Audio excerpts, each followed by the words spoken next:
Honorable Patrick Kadurima Ntururu. For the sake of people of Tima West, I vote yes. Honorable Patrick Mudhuri Muredi. I vote yes. Honorable Patrick Mutuma. I vote yes. I now direct that the clerk reads out the result of the vote. Clerk, please.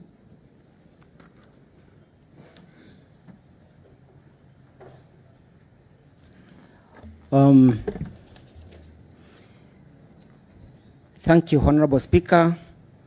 The members that have voted aye are 67. Then there are 2 members that are absent. There is no nay or abstinence. I wish now to declare the result.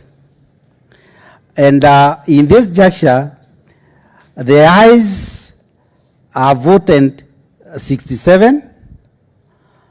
The nay is 0. The abstain is 0. And those present were 2. Those absent were 2.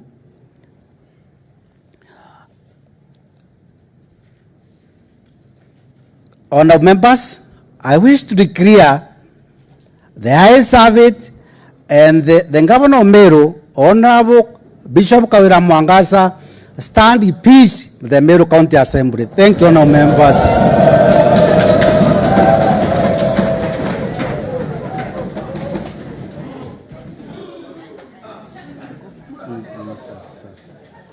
By Friday, the Speaker will have communicated with the Speaker of the Senate about the approval of the impeachment motion.